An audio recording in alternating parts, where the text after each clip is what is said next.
Good morning, YouTube. This is Silver Age Dave. Today is Wednesday, March 6th, 2018. I have for you quite possibly my most important Silver Age Dave tip of the day. I don't know what number tip this is. I throw a lot out just during normal videos, but it's a pretty big one. Okay, so before we get started, I want to do a quick,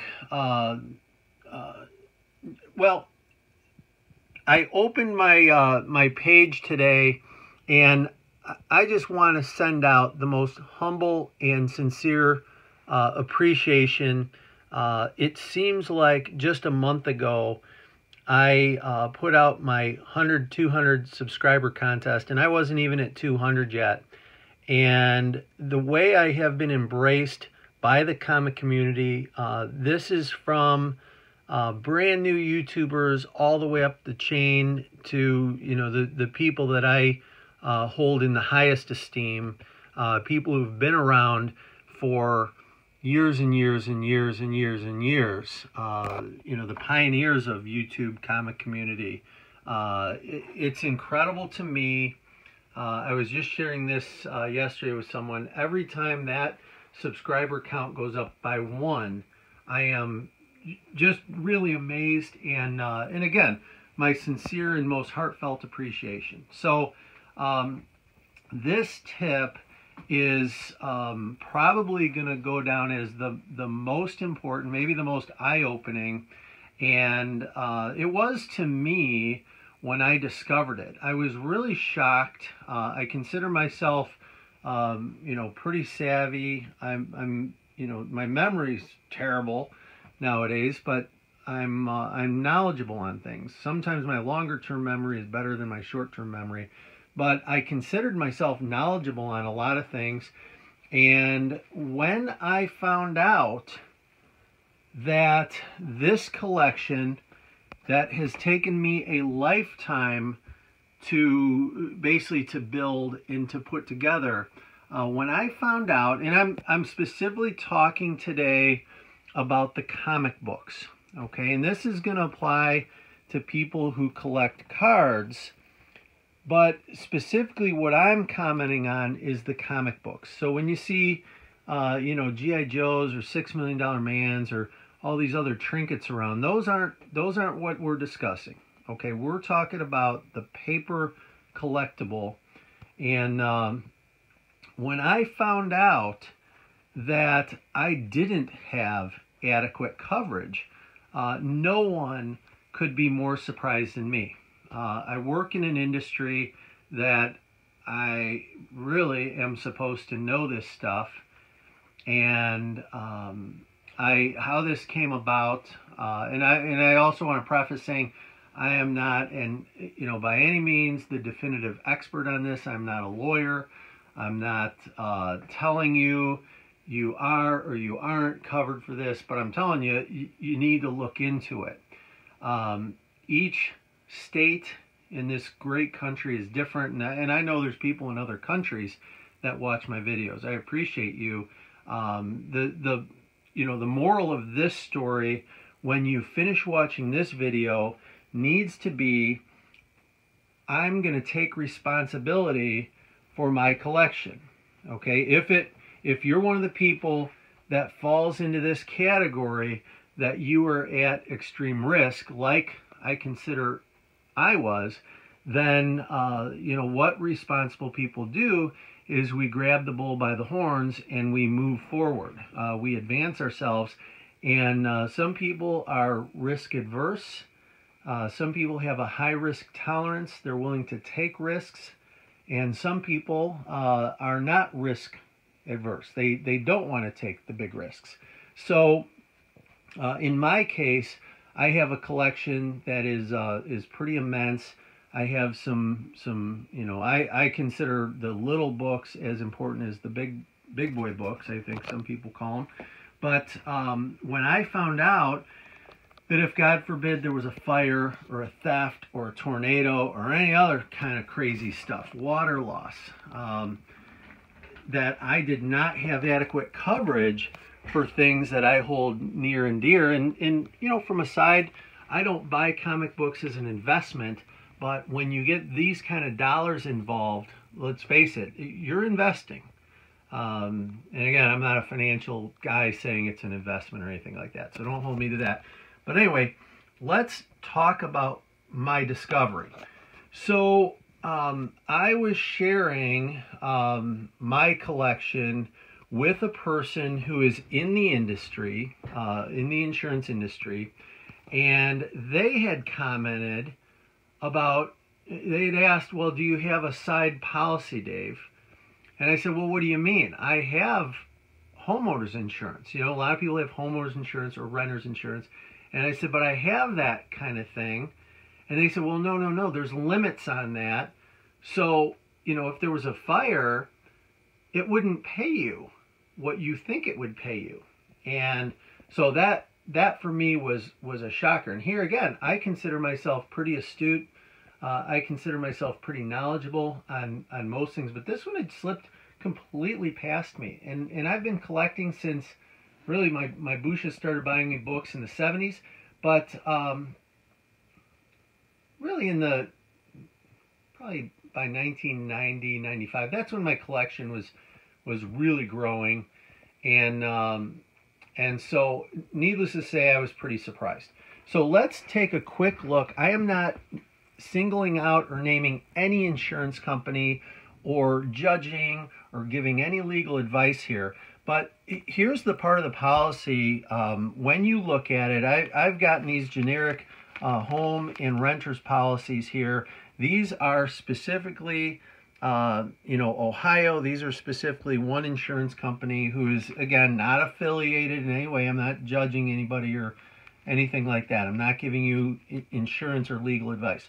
So when you look inside the policy, and I've covered up some of the stuff, there is a section in here, and I'm going to try to get to it before I flip the page, because I don't want anyone named in here that, you know, I can get in trouble for naming someone. So bear with me. You know, a lot of this stuff is written in such a way that it's very legal, but sometimes hard to understand. So there's a section in here that's referred to as special limits of liability, and it says these limits do not increase the coverage limit, which is basically the dollar amount you're insured for your stuff. The limit for each of the following categories is the total limit for each loss of all property in that category. And there's limits on money. There's limits on a lot else. A lot of this stuff comes from old days of insurance fraud. But you come in this part, and now all of a sudden, we have a clarification. You have a limit in this particular company, but I'm guessing all companies, $2,500 on stamps, trading cards, and comic books, including any of these that are part of a collection. Okay, and there's firearms, there's other stuff in there. And again, a lot of this stems from the old days of insurance fraud. So when I read that, you know, immediately what I thought to myself is, well, heck, and I'm going to get rid of these because, again, I'm putting them away. I just don't want anyone to say later, like, oh, you named a company and now you're getting sued. Because I think that writing is very legalese and very generic. As you look at other companies and other policies, I think it'll be consistent. So what that means is, if all this stuff burned up tomorrow after I pay my deductible, which my homeowner's deductible is like $5,000, but after I pay my deductible, then I only get $2,500. Now, guys, this particular issue, it might not be enough, okay? You start adding across here, and, you know, $2,500 can accumulate pretty quickly. Especially, you know, we'll come over here, sorry for the quick turn, we come over here, and I get to this section. This is, you know, these, really now it's grown to 7 long boxes. It starts down here. This is X-Men Series 1, X-Men Series 1. Okay, both of these boxes are X-Men Series 1. This top box is easily worth, you know, way more than $2,500, maybe double that.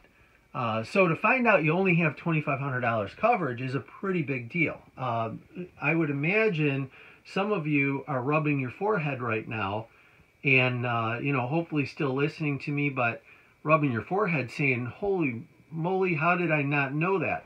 So what I did after I found that out, I took it upon myself. I went to the internet, I Google searched, and I did find some companies that offer insurance for collectibles. Anything you do, any type of hobby, there's someone out there that specializes in it. So I took it upon myself. I found a company here in Ohio that has a policy specifically designed for collectors. And it could be that you collect pedal cars of high value. It could be you collect, trading cards or stamps or whatever. But they do that kind of stuff. And the agent I talked to was very, very knowledgeable. He walked me through the whole process. He did the application. I do pay, I think a reasonable amount of money, but I now have my collection insured for the value that, and I carry a higher deductible on it. But if for some reason, God forbid, there was a fire, I'm going to get compensated the retail value for all the comic books, okay, for all the, and I do have, under that policy, I have coverage for my G.I. Joes and for the Evel Knievel and the Steve Austins and that, because I do have some posters and those things, and I just didn't want to risk anything. But if this room disappeared tomorrow, I have to categorize, which, everyone keeps a listing of what they have. I have to turn that over to the company, but I'm getting basically a bank check for the value of my collection, which is much better, I hope we'd all agree, than Silver Age Dave getting a check for $2,500. Okay, so here's your homework. Okay, don't get nervous about it, don't get scared about it, but reach out to your agent. Hopefully everyone has at least renter's insurance or homeowner's insurance or condo unit insurance. And, if you live with your parents still and you do have one of these sizable collections, find out who their insurance is through, because you're covered under that, and or should be. And reach out to that agent and say, hey, I've got this immense collection of whatever. How am I insured if there's a loss? And the agent might tell you, oh, don't worry about that, you're insured. The agent might tell you, oh, you got a problem. If they tell you you're insured, you still need to hunt it down, because the agent is not legally responsible if they give you bad advice, okay? So you want to hunt down a copy of that policy declaration page, and you want to read it for yourself. And that was under a section called Special Limits for Property. And make yourself an expert, okay? If anyone has a question for me, my private messaging on YouTube does not seem to work. So my email address is silverageddave@gmail.com. Feel free to send me an email. I am not here to sell you anything. I don't want to sell you anything. I don't want anything to cost you money. What I want is to just alert everyone that there's a loophole. And if you fall into the classic collector that would suffer what I consider to be extreme damage, financial impact, I want to be the guy that waved the flag and said, look into this. I am happy to talk with anyone who is concerned about it, and I'll share more of my story of discovery on this issue that is so important. Okay, so, what to do next. If you feel like this particular topic or this video is an eye-opener to you, if you feel like it's a video that you appreciate seeing, then certainly there might be someone else out there who it would be important, for them to see it or for them to know about it. So yesterday I put up a quick Silver Age Dave tip of the day on how to link a video either to your own comment or to your own video's description. If you feel like something I've said today is share-worthy, please attach this video to one of your own in descriptions, or please shout it out, or please do a review. If you happen to have a live show and you think it's important, then talk about it. The key here is I want to get the word out. just so more people are protected, more people know. I think it's a weak link in the chain for a lot of people. Maybe you know someone who's a stamp collector, or who has baseball cards, or who knows whatever, and they're sitting there thinking they're covered and they're not. And especially with comic books, where a lot of us are probably exposed. So that's the what to do next. If the video was enjoyable, if you liked it, please subscribe, please comment, please like it, and if you feel it's share worthy, again, please share. All right, so that's it for today's tip of the day. Thank you so much for watching. I hope it was worth the time spent. If there's anything I found out in life, it's I learned this years ago in sports. If you got to get into a cold swimming pool, the best way to get in is quick. So this is current right now. If you're concerned about yourself or your situation, really with collecting or insurance in general, it's one of those topics a lot of people are bored by it, but it's really important. So if you're affected by this in any way, reach out to your insurance agent in whatever place or whatever state you're in and have that conversation. I really appreciate anyone who's subscribed. I really appreciate the time you invested in me today, and I hope that that this stuff helped. With that, Silver Age Dave is out.